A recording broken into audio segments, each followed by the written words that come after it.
Hello guys! Welcome back sa next episode ng GC Premier Skin Care Routine natin guys. Siyempre guys, gusto ko pa rin i-share sa inyo mga sis ang ibang skincare na meron sila. So ngayon gusto kong i-introduce sa inyo ang Revitalizing Cream ng GC Premier. Mga beshies, mga momshies, when it comes to skincare, sabi ng Korean Beauty na para ma-achieve natin ang Korean glass skin, bawal ang shortcut. Meaning, procedure talaga natin, step by step, ang paggamit para ma-achieve ang one-of-the-kind beauty from JC Premier Skin Care. So, eto siya guys. So, itong set na to guys, napakaganda talaga siya sa aking skin at nakikita ko yung improvement ng skin ko guys kasi natatanggal din niya ang mga impurities ng aking skin. So, isa-isahin natin to siya. So, ito yung Kind Revitalizing Toner niya guys. Marami siyang laman guys. Meron siyang 120 ml. So, marami-rami din siya. Siguro matagal-tagal din itong gamit. Siguro sabihin na natin mga 3 months, 3 to 6 months, mga ganyan. Depende kung gaano mo siya kadalas gamitin.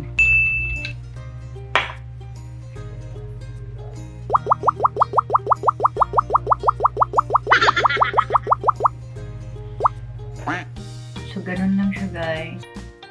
Gentle pat lang din ng skin natin guys.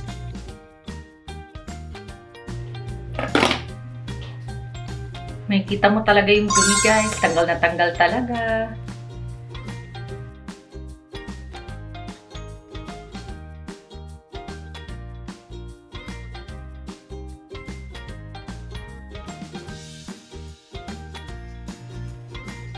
Ayan na siya guys. Naki-cleanse na niya yung face natin. So after nyan guys, isusunod naman natin yung Revitalizing. Itong serum na to guys is Revitalizing Anti-Wrinkle Serum. So maganda to guys kasi pang ano talaga siya, tina-target niya talaga yung mga wrinkles at mga fine lines. So ganun lang yung paggamit. Ang maganda sa kanya guys is simple lang siyang gamitin. Tapos i-press mo lang siya. Press mo lang siya dito.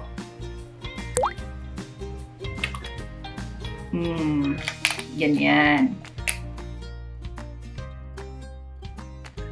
So, ito sa kabila.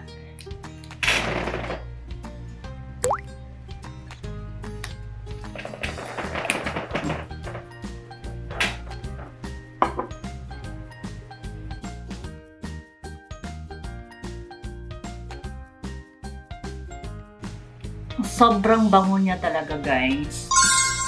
Sobrang bango ng toner niya.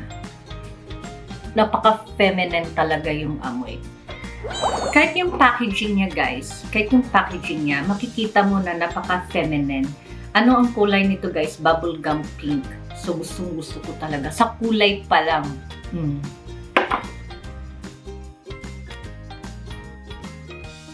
Tcharan! So, yung next naman guys, gagamitan na natin siya ng facial cream. Ganun lang yung laman pa rin guys. Marami siyang laman. So, ito na lang yung gamitin natin.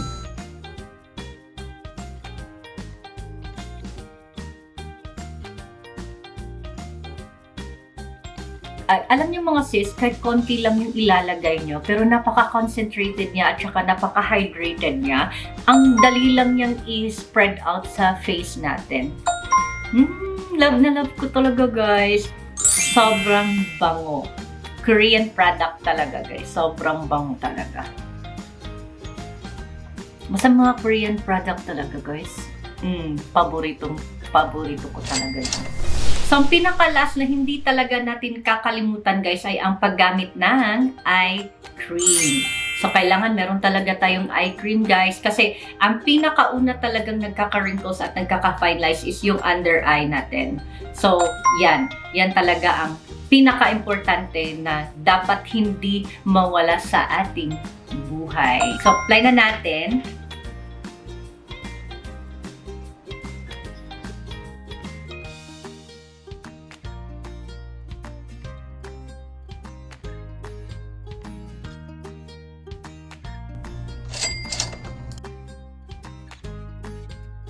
So, hydrated na yung eye corner natin.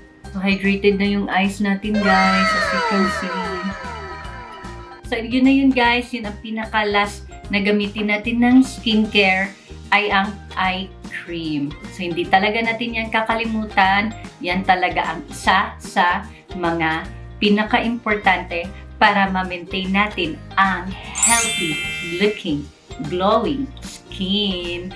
So, thank you so much for watching, guys. Hope you enjoyed this video. And for the next video, guys, please don't forget to hit like, subscribe, and comment down below for more videos. Bye-bye!